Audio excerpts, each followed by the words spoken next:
Imagine this, Sabado ng hapon, nagpapahinga kayo ng asawa mo sa sala. Biglang may sumigaw sa labas ng gate nyo. Delivery po. Agad kang tumayo, pinagpawisan ng malamig, at tumakbo papunta sa gate bago pa makita ng asawa mo. Kinuha mo yung yellow pouch at pasikreto mo itong tinago sa ilalim ng kama or sa loob ng cabinet mo. Tapos bumalik ka sa sala na parang walang nangyari. Sabi mo, wala yun. Para sa kapitbahay daw. Nakakatawa, di ba? Ginagawa natin tong meme sa internet. Pero kapatid, ang simpleng pagtatago ng parcel na yan ay ang simula ng isang napakabigat na problema. Ang tawag diyan ay financial infidelity or pagtataksil sa pera. My name is Juan at baliw na baliw ako sa pag-aaral ng financial psychology at sa mga silent killers ng wealth ng pamilyang Pilipino. Kung nahihirapan ka dahil binaon mo ang sarili mo sa utang ng patago at hindi mo alam kung paano aaminin sa asawa mo, click that subscribe button. At kung makatulong ito sa iyo para isalba ang marriage at finances mo, hit the like button na rin. Basagin muna natin ang pinakamalaking myth tungkol sa pagkasira ng mga relasyon. Kapag sinabing hiwalayan, ang una nating naiisip ay may third party, may kabit, o may ibang babae or lalaki. Pero according sa multiple financial psychology studies, pera ang number one cause of stress at hiwalayan ng mga mag-asawa. At hindi lang basta kawalan ng pera, kundi yung pagtatago ng pera at utang sa isa't isa. Ayon sa isang survey, halos 4 sa bawat 10 magkarelasyon ang nag-a-admit na nagsinungaling sila tungkol sa pera. Pwedeng tinago mo yung bonus mo, pwedeng sinabi mong sale yung sapatos mo kahit hindi, o pwedeng umutang ka ng patago. Bakit ba natin to ginagawa? Ano ba ang psychological reason? Isa lang ang sagot, ego and control. May ideya tayo na, pera ko to, ako nagpuyat dito. Bakit ko kailangang magpaalam sa asawa ko kung gusto kong bumili ng luho? Kapatid, i-read natin ang isip mo. Heto ang anatomy kung paano ka nasira. Nagsisimula yan sa maliliit na bagay. Isang murang shirt sa Shopee. Tinago mo kasi ayaw mong makarinig ng sermon na gastos ka na naman. Dahil nakalusot ka sa una, uulitin mo, naging mamahaling sapatos na. Tapos, naging bagong gadget. Dumadalas na ang dating ng rider sa bahay niyo. Hanggang sa naubos ang personal allowance mo, wala ka ng cash. Pero gusto mo pa ring bumili kasi nakita mo yung kaopisina mong nag-upgrade din. Na-trigger ang sana all sickness mo. Dito ka nakukuha ng pay later or gagamit ng credit card ng palihim. Monthly lang naman kaya ko namang bayaran to mula sa sweldo ko na hindi napapansin ni misis. Pero dahil compound interest yan at mataas ang fees, lumobo yung bill mo. Lumaki na ang utang mo at paparating na ang due date. Hindi ka pwedeng humingi ng pera sa asawa mo kasi magtatanong siya kung saan napunta yung pera. Mabubuko ang lihim mo. At dahil takot kang makipag-away at mapahiya, gagawa ka ng pinakadesperadong financial decision sa buhay mo. Magda-download ka ng OLA, online lending app, para mabilis, walang tanong-tanong at walang asawang nakakaalam, mabilis ang pera. Ngayon, ilatag natin ang brutal math ng OLA para makita mo kung anong impyerno ang pinasok mo. Umutang ka ng isang amount sa OLA para pambayad sa credit card mo. Pero hindi buo ang matatanggap mo. May tinatawag silang processing fee na agad-agad ibabawas. Kaya mas maliit na lang ang papasok sa GCash mo. Kaltas agad. Pero teka, magkano ang babayaran mo after 7 days? Oo, 7 days lang ang palugit nila. Babayaran mo ay yung buong halaga plus late fees kung ma-delay ka.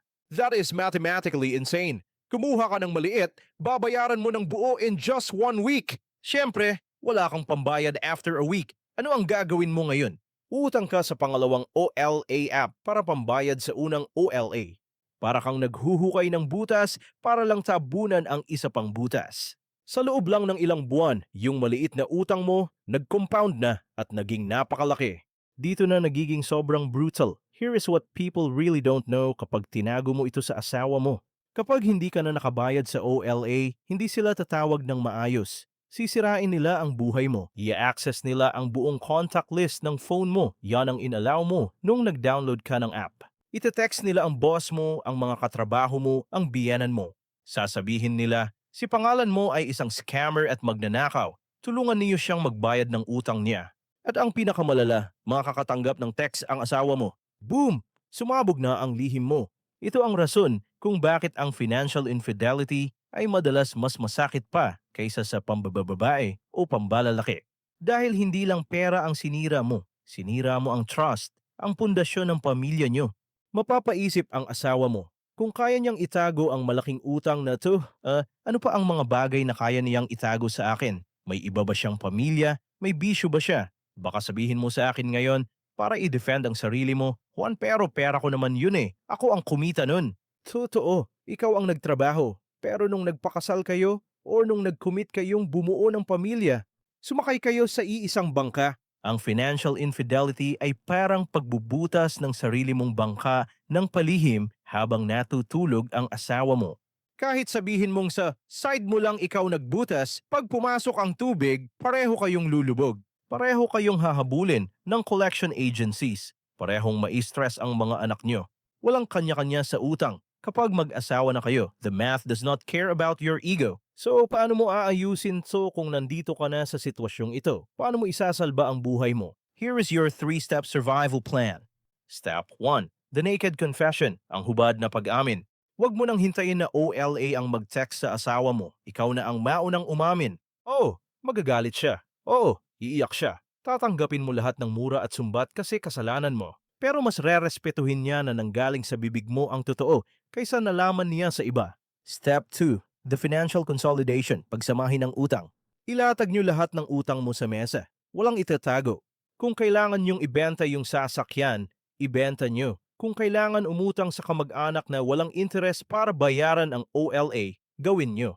Ang goal niyo ay patayin agad ang OLA dahil ang interest niyan ay lalamunin kayo ng buhay. Step 3. The yours, mine, ours budget system. Para hindi na maulit ang pagtatago, kailangan niyo ng bagong sistema. Pagsamahin niyo ang sweldo niyo sa isang hours fund para sa kuryente, bahay, at pagkain. Tapos, bigyan niyo ang isa't isa ng mine at yours fund. Ito yung personal allowance niyo. Kung gusto mong bumili ng sapatos sa Shopee gamit ang mine fund mo, go ahead. Walang sumbatan. Pero kapag naubos ang allowance mo, bawal umutang. Maghintay ka ng susunod na sweldo. Listen to me, tingnan mo ako sa mata. Ang marriage ay isang partnership, hindi kayo magkakompetensya. Kung nagtatago ka ng utang ngayon dahil sa ego mo, you are playing a losing game. Choose transparency. Kill your ego before your ego kills your family's future. Ako si Juan. Tinuturo ko ang brutal na katotohanan sa likod ng pera para hindi ka mawasak ng sistema at ng sarili mong mga desisyon. Kung may natutunan ka at gusto mong isalba ang asawa mong palaging may tinatagong parcel, i-share mo ito sa kanya ng walang away. At i-hit mo na yung subscribe button para sa mas marami pang data-driven reality checks na sasampal sa iyo pabalik sa realidad. Maraming salamat sa panonood. Always play the long game. Cheers!